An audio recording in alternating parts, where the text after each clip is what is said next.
Hey guys, it's Bobby here. Um, Today I want to talk about a concept that I use in my life, and I call it the mirror. And the best way to describe it is to say that everything you encounter, people, places, and events, and your emotional reaction to them is mirroring what's already inside of you. What do you get when you squeeze an orange? Orange juice, right? So when a person, place, or event squeezes you, what comes out was already there. So here's an example of that in play.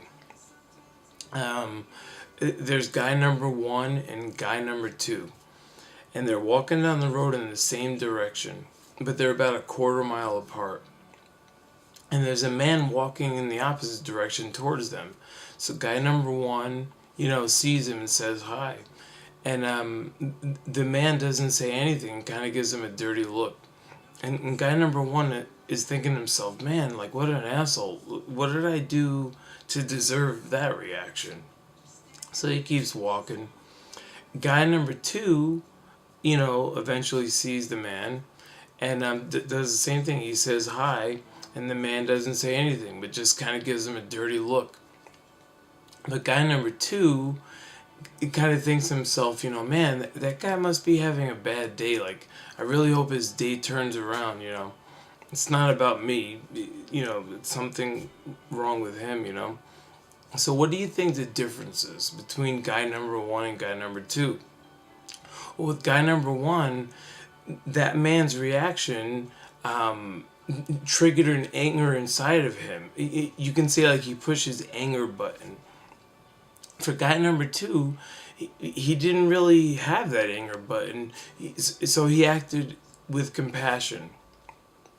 So I guess it would be safe to say that the man, that snarled at them or whatever, or didn't react, showed guy number one something. The anger that came up wasn't caused by that man. The anger was already there.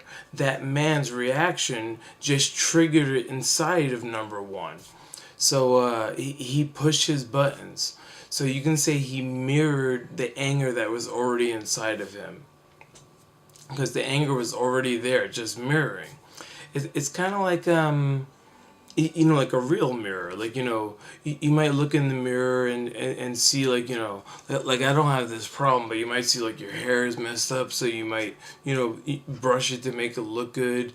You might see, like, something's, like, in your teeth, so you might either brush your teeth or use a toothpick. But you use the mirror to see your own image, to see if there's any flaws, and you correct it if you want, I guess. Well, it's the same thing. This is like an internal mirror. Anything that happens outside of you, the way you react, the stuff outside is a mirror of what's already inside. So every time you get your buttons pushed, it's not about what's happening out there. It's showing you what's already in here. So again, when a person, place, or event squeezes you, what comes out was already there. So I guess you can say it puts a responsibility on you and not on out there. So, like, there's a thing I like to do, and it's not mine, but I just, I heard it and I like to tell people.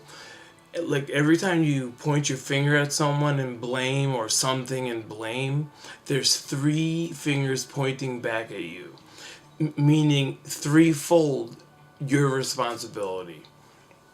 So that's what I call the mirror. And the mirror, like, it's every time, like, your buttons get pushed, it's an opportunity to see yourself and see those flaws that you might have seen in the real mirror, like with your hair or whatever, and you can correct those flaws, and only if you want, of course. But this way you won't always be blaming other people for your problems, and like, every time you have these reactions, like, you're putting the power somewhere else. The power should be here. You shouldn't really be reacting to those things.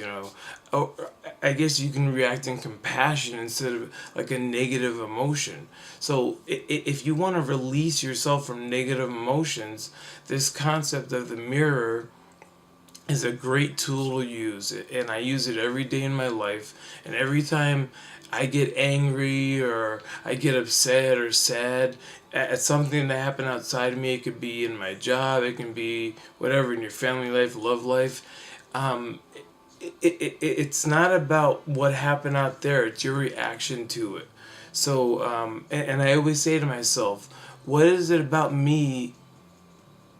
Why did I get angry at that thing? Someone else might not have gotten angry at that. Why did I get angry? So I see it as an opportunity to go, oh my God, I have an anger that I didn't really know about. That person triggered an anger. I have an a button to be pushed, and I don't want that to be there, because I don't want people to have power over me every time they want to press a button that I'm going to react.